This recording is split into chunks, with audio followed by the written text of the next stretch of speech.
NHAI जो है अपना दूसरा सस्टेनेबिलिटी रिपोर्ट जारी किया है। इस रिपोर्ट में NHAI ने बताया है कि उसके द्वारा निर्माण कार्य, सड़कों के निर्माण कार्य बढ़ावा देने के बावजूद भी सस्टेनेबिलिटी को लेके, धारणता को लेके, सततता को लेकर बेहतर कार्य किए गए हैं। तो उसी को संक्षेप में देखने की बात है। परिचय के रूप में देखा जाए तो भारतीय राष्ट्रीय राजमार्ग प्राधिकरण, यह एक प्राधिकरण है जो road transport, ministry of road transport के अंतर्गत आता है और भारत में नेशनल हाईवे है, राष्ट्रीय राजमार्ग है, उनके रख रखाव, मेंटेनेंस, बनाने रखने की जिम्मेदारी है। और बाद में इसे एक कह सकते हो कि जब गोल्डन क्वाड्रिलेटरल आदि बना था तो उसी के दौरान इसे लाया गया था। और ये एक्सप्रेसवे आदि, नेशनल एक्सप्रेसवे, जो राज्यों का एक्सप्रेसवे है उसको नहीं, जो नेशनल एक्सप्रेसवे है उनको बनाने, यानी जो भारत में बड़े स्तर की, अब तो भारतमाला परियोजना भी यही चला रहा है। तो एक तरह से भारत में जो सड़कों का इंफ्रास्ट्रक्चर को मजबूत करने की जो सारी जिम्मेदारी है, या वो इसी NHAI के ही कंधों पर है। और इसने वित्तीय वर्ष 2023-24 के लिए अपनी दूसरी सस्टेनेबिलिटी रिपोर्ट प्रकाशित की है। इसके पहले पिछले साल जो है 22-23 के लिए प्रकाशित की गई थी। इसमें यह बात कही गई है कि सस्टेनेबिलिटी और जिम्मेदार बुनियादी ढांचा विकास के प्रति जो उसकी मजबूत प्रतिबद्धता है उसको उजागर किया गया है। देखिए, केंद्रीय सड़क परिवहन और राजमार्ग मंत्री नितिन गडकरी का द्वारा कहा गया रिपोर्ट जारी करते हुए कि पर्यावरण, सामाजिक और शासन प्रथाओं के लिए NHAI के एकीकृत ढांचे और मिशन लाइफ प्रधानमंत्री द्वारा एक तरह से एक अभिनव पहल है।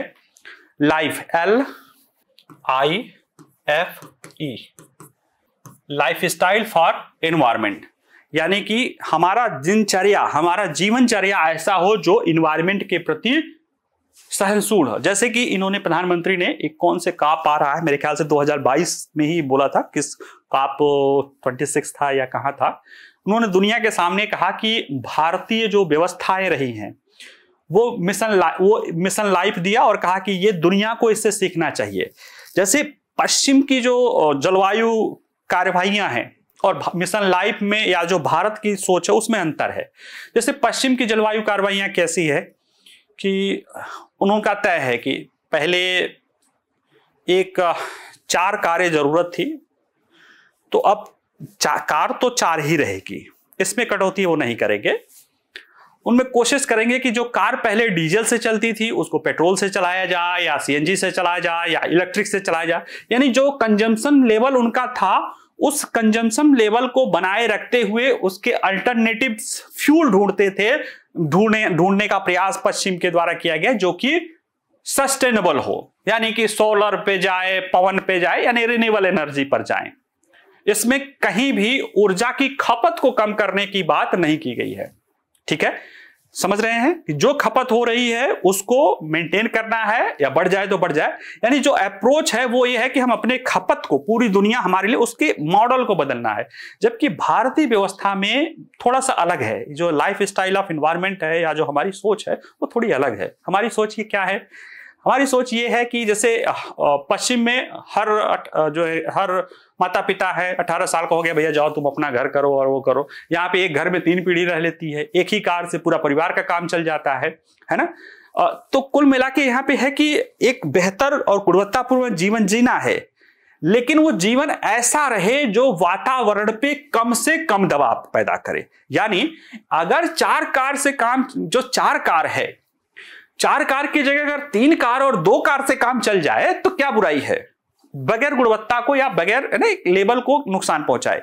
मैं इसको क्यों कह रहा हूं कि भारत का अलग है, मॉडल सोचना पड़ेगा कि जिस तरह से चीन का विकास दर हुआ, चीन 2 ट्रिलियन डॉलर की इकोनॉमी से जब वो 4 ट्रिलियन डॉलर की इकोनॉमी बनी, तो चीन के द्वारा जितना ऊर्जा की मांग, जिस तेजी से ऊर्जा की मांग की गई, जिस तेजी से उसके यहां शहरीकरण बढ़ा और ऊर्जा की मांग की गई, उम्मीद अगर उसी तेजी से भारत की जाती तो दुनिया की स्थिति थोड़ी और ज्यादा खराब होती।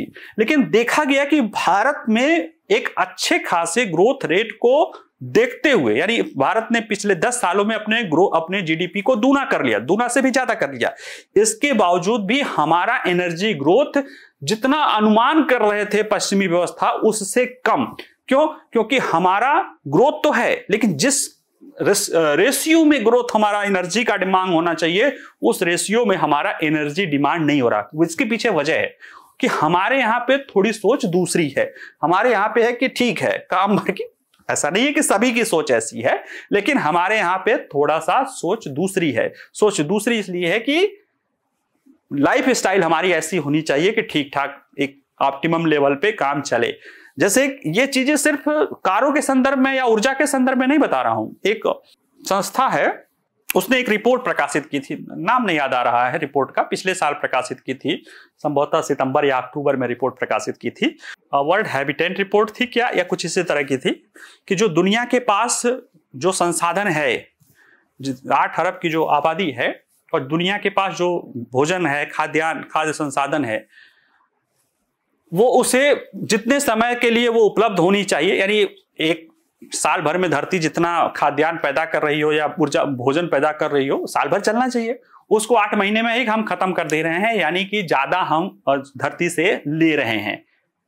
ठीक है, लेकिन उसी रिपोर्ट पे ये भी देखा गया था कि भारत की जो फूड पैटर्न है, जो भारत की फूड हैबिट है, वो ऐसी है कि अगर भारतीय फूड हैबिट को अपना दिया जाए,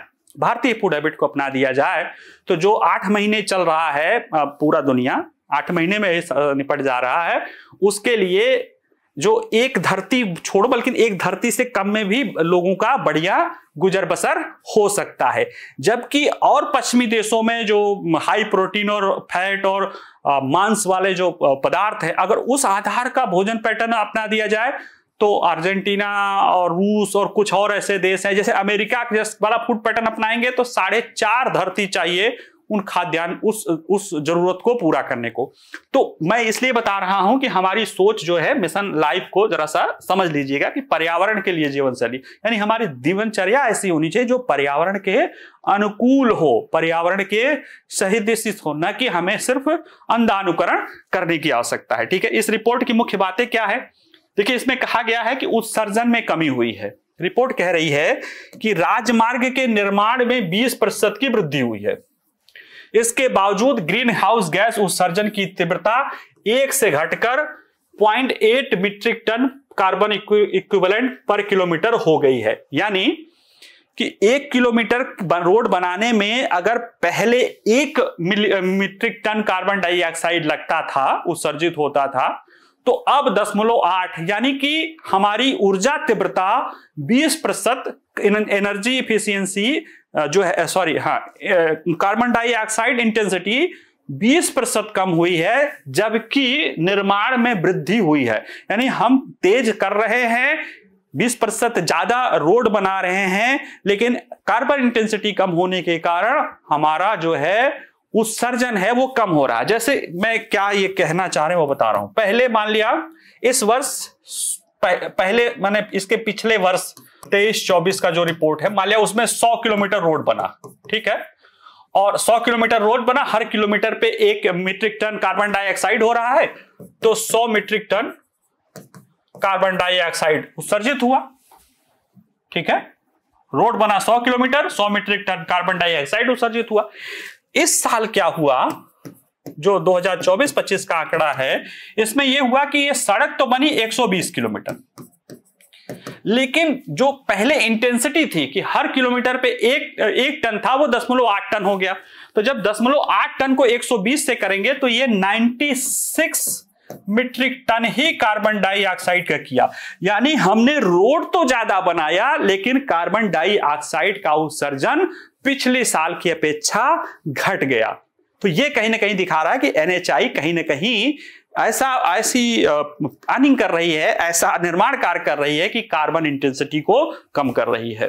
ठीक है, इसके लिए एक अवधारणा उसमें जो है कि सर्कुलर इकोनॉमी को भी बढ़ावा दिया जा रहा है। 631 लाख यानी 6,31 लाख मीट्रिक टन से अधिक रिसाइकिल सामग्री का उपयोग किया गया। जैसे कहीं कचरा है, प्लास्टिक है, फ्लाई ऐश है, उसका उपयोग किया जा रहा है। फ्लाई ऐश क्या होता है? जो कोयले की जो संयंत्र होते हैं, विद्युत संयंत्र, वहां पे बहुत मात्रा में राख निकलती है। अब वो राख जो है, एक प्रदूषण के रूप में है, लेकिन उसको रोड के नीचे दबा के या कहीं कचरा बहुत बड़ा इकट्ठा हुआ है उसको छांट छूट के गड़बड़ चीज निकाल के उसको रोड फिलिंग का काम कर दिया जा रहा है। कहीं रोड तोड़ी जा रही है तो उसी को रिसाइकिल करके इस्तेमाल करके जो है कहीं ना कहीं जो फिलिंग का काम करके रिसाइकलिंग का काम करके अर्थव्यवस्था जो है रोड निर्माण को ग्रीन बनाने की कोशिश की गई है। वनीकरण में भी वृद्धि की गई है। NHAI वृक्ष लगा रहा है। 2024 में 56 लाख वृक्ष लगाए गए थे, 25 में 67.47 लाख पौधे लगाए जाएंगे, जिससे हरित कवर 2015 के बाद 4,69,00,000 जो है पौधे वृद्धि हो गई। इससे क्या हुआ? कार्बन सिंक क्या होता है? जो कार्बन डाइऑक्साइड को एब्जॉर्ब करने वाले एलिमेंट तत्व। तो तत्व क्या है? एक तो नेचर में है। नेचर में क्या है? वो भी वनस्पतियां, और जो वनस्पतियां ही हैं, वनस्पतियां और पेड़ पौधे, वो क्या कहते हैं कि वायुमंडल से कार्बन डाइऑक्साइड लेते हैं और फिर वो प्रकाश संश्लेषण की क्रिया से भोजन करके बाद में ऑक्सीजन निकाल देते हैं। ये सिर्फ वनस्पतियों का, यानी जो उसमें क्लोरोफिल जिसमें होता है उसी का ये गुण होता है। तो पौधों को नेचुरल कार्बन सिंक माना जाता है। बाकी आर्टिफिशियल भी होता है कि कार्बन डाइऑक्साइड को पकड़ो, आर्टिफिशियली पकड़ो और फिर उसको ले जाके जमीन के नीचे दबा दो, तो वो भी होता है। वो सीसी की कहते हैं, कार्बन जो है सिक्वेंसिंग बोलते हैं, carbon capturing and carbon capturing and controlling कहते हैं, या उसको क्या कहते हैं, थोड़ा सा नाम नहीं याद आ रहा है, उसको कार्बन सिक्वेंसिंग भी बोलते हैं। ये है, तो आर्टिफिशियल होता है, वो काफी खर्चीला होता है। दूसरा होता वन, वृक्ष। ये क्या करते हैं कि नेचुरल हमेशा से करते आए हैं। तो जो NHAI है, वृक्षारोपण को भी बहुत तेजी से बढ़ाने पर अपना काम की है, और इसने 4,69,00,000 जो है वृक्षारोपण किया है। जल संरक्षण में भी काम किया है। सरकार की अमृत सरोवर मिशन योजना है, जिसमें बहुत सारे तालाब बनाना है। तो NHAI क्या की है कि उन तालाबों की मिट्टी को निकाली है, तो तालाब भी बने हैं जो जल संरक्षण का काम कर रहे हैं, और उस मिट्टी को सड़कों पर फिल कर रहे हैं। पहले उसे खरीदना बनता, अब उस मिट्टी को NHAI करके तालाब भी बन गया है, और उस मिट्टी से सड़क का भी जरूरत हो गई है। तो इसमें काफी पैसा भी बचा है। 16,690 करोड़ रुपए की बचत हुई है। साथ ही साथ 2.4 करोड़ घन मीटर जो है जल संग्रहण क्षेत्र भी बढ़ा है। इतना मिट्टी प्राप्त हुई है। 467 जल निकायों का सुधार हुआ है, और वहां पे जो लोग रह रहे हैं उनके लिए जो वाटर इंटेंसिटी है वो कम हुई है। साथ ही साथ वन्य जीव उपाय भी हुए हैं। राजमार्गों पर मानव पशु संघर्ष को कम करने की कोशिश की गई है। कई राजमार्ग या नेशनल हाईवे जो कि वन क्षेत्रों से निकलते हैं, वहां पे अक्सर जो है गाड़ियों से वन्य जीव टकरा जाते हैं, क्योंकि वन्य जीव तो वन्य जीव हैं। वहां पे भले लिखा रहता है कि धीमे चलो और वन्य जीवों को पास करने का पहला हक है, लेकिन हमें कहाँ, हमें तो हमारी स्पीड चल रही है तो चल रही है। तो अब उसमें कि ऐसे चीजें बनाई गई हैं, जैसे कहीं पे बहुत घना जंगल है तो वहां पे फ्लाईओवर बना दिया गया है, या तो जानवरों को क्रॉस करने के लिए, या तो रोड को ही ऊपर बना दिया गया है। तो ये सारी चीजें करके मानव वन्यजीव जो संघर्ष है उसको भी कम करने की कोशिश की गई है। डिजिटल दक्षता पर भी बल दिया जा रहा है। साथ ही साथ जो है टोलिंग दक्षता बढ़ाई जा रही है। 98.5% फास्टैग का उपयोग किया जा रहा है, जिसके कारण कहीं ना कहीं जो टोलों पर जाम लगता था और उसके कारण जो ज्यादा ऊर्जा की खपत होती थी, अब उसमें कमी दिखाई देने लगी है। तो इससे ये लाभ हो रहा है कि कहीं ना कहीं हमारा ग्रीन हाउस गैस उत्सर्जन है उसको बचाया जा रहा है। तो निश्चित रूप से NHA की जो उपलब्धियां हैं ये बता रही हैं कि पर्यावरणीय जिम्मेदारी के साथ NHAI अपने विकास पे लगा हुआ है, और ये एक तरह से न केवल वो विकास कर रहा है बल्कि ग्रीन विकास की तरफ वो आगे बढ़ रहा है। तो एक अच्छा और बेहतर चीज है, इसको हम देख सकते हैं।